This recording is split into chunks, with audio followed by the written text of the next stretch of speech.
Everybody, this is Emily Forwell. I'm a nutritional therapist, and throughout lockdown I've been going live most days talking about various aspects of health and nutrition. And I'm currently talking to you about heart health. So there's a lot of controversy and a lot of misinformation around what we should be eating for good heart health. And I started this series talking about inflammatory foods that you should be avoiding. So things like sugar, gluten, dairy, burnt food, alcohol, caffeine. And then yesterday I was talking about the importance of soluble fibre, which is found primarily in fruit and vegetables and legumes. So yes, all of those things hopefully you've acknowledged. And then today I thought I'd talk about fat. And this has been and probably still is quite controversial. So I was just thinking back a few years, my partner's mother had a sheet printed out on her kitchen billboard, do we call them those? Pinboard, of all the and columns of things she should be eating more of and what she should be eating less of for good heart health. And as far as I was concerned, some of that advice wasn't very good. So back in probably the 60s, 70s, we were encouraged to move away from saturated fat in the form of things like butter and encouraged to eat margarine. Now, if you've seen any data since then, it's about that time that the incidence of cardiovascular disease started to skyrocket in Western populations. And that was because when people moved to eating things like margarine, they were eating damaged fats. So these were fats that were processed in order to have a long shelf life. The fat was messed around with to create what's called hydrogenated fats. And these are very much linked to cardiovascular disease. So when you're thinking about fat and your heart, there's one group of fats that you must absolutely avoid, and that's trans fats. So they would be found in margarine, kind of processed cakes and biscuits, in ready meals. And it's when the fat has been manipulated to give it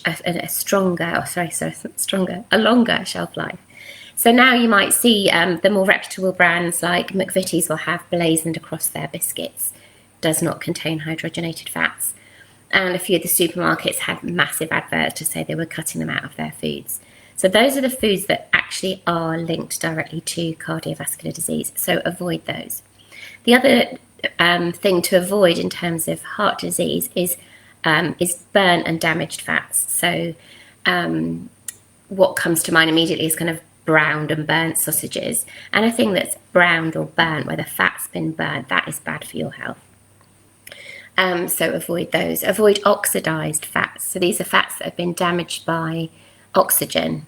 So good oils should be sold in dark glass bottles, and you should keep them in the cupboard so they're not exposed to oxygen. Because once they're exposed to oxygen, they start to become rancid.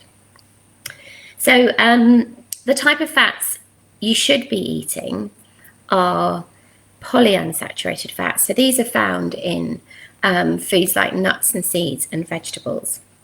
They're a really good source of fats for your heart.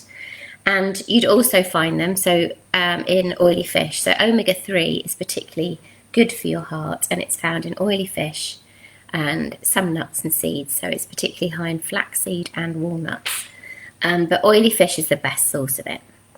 And oily fish are salmon, mackerel, sardines, anchovies, herring, and trout.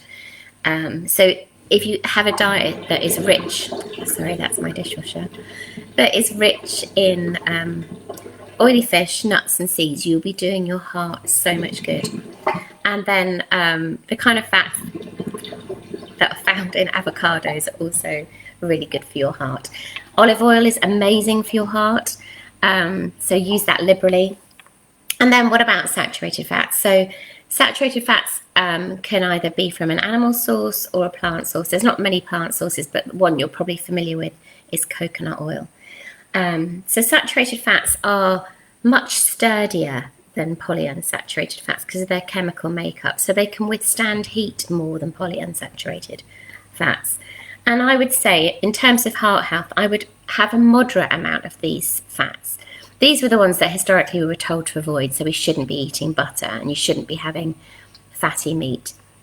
It's not actually as bad for you as we've been told. So it's much, much healthier for you to be eating butter than margarine. So if you've got packs of margarine in your fridge, then I would switch to organic butter.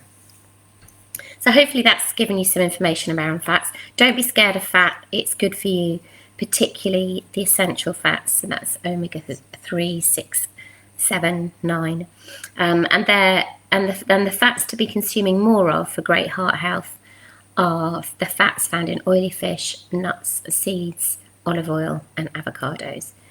So do let me know if you've got any questions, and I'll be back tomorrow with some more tips for your heart. Thanks for listening. If you found this useful, please share. Thank you.